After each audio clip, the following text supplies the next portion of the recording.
Attorney Harold Respicio.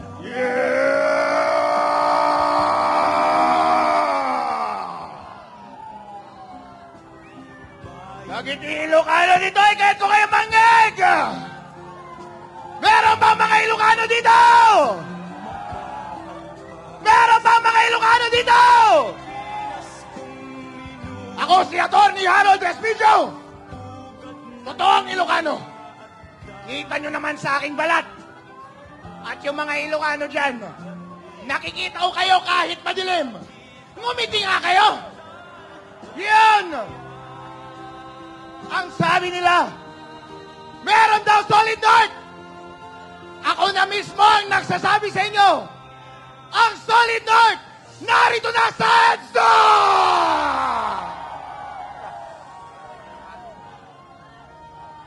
Ako ay biumahe pa. Papunta dito sa Maynila. At gusto kong sabihin sa inyo, ang gaganda at ang gagwapo nyo pala. Ang puputi nyo pala. Pero iisa lang ang ating damdamin. Naskam tayong lahat. Naskam ba tayo? BBM, noong una ikaw ay nangangampanya. Love na love ka namin. Dahil sa wakas, ibabalik mo ang dignidad ng mga Ilocano. Ilang dekada, kami ay nahihiya.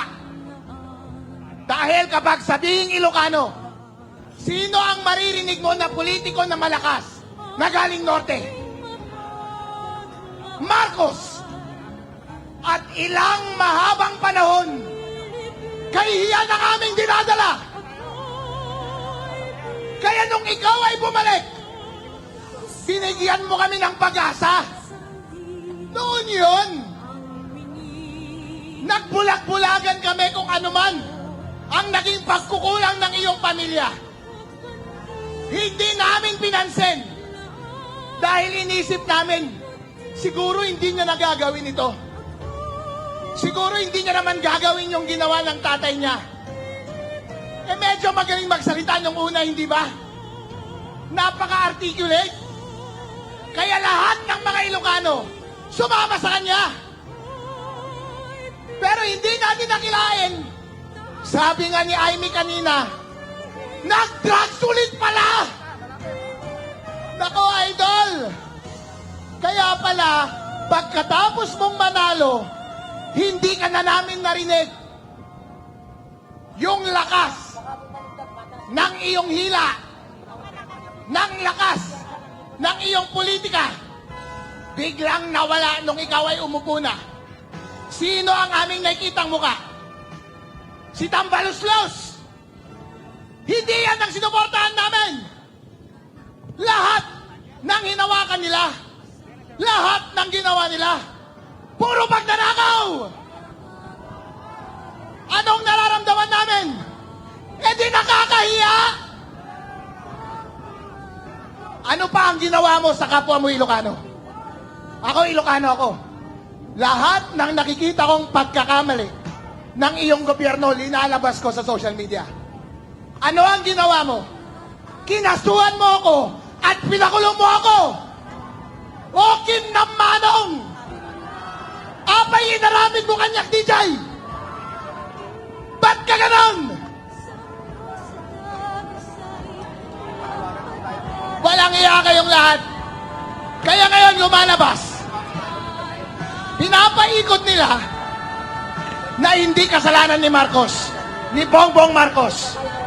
Pero bossing, sa sobrang high mo, hindi mo na nababantayan ng tao mo. Kasalanan mo yan!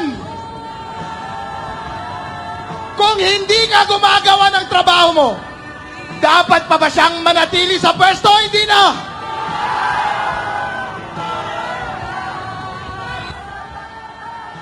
Sa lahat ng mga Pilipinong may dignidad, lahat ng mga pinakamatatapang ay narito na. Kahit na sinong Pilipino na nakikita na binababoy na sila ng kanilang liderato, ng kanilang presidente. Hindi na sila nilerespeto. Kahit pareho pa kayo ng salita, kahit pareho pa kayo ng maitim. Pero, kung ikaw ay garapalang kurap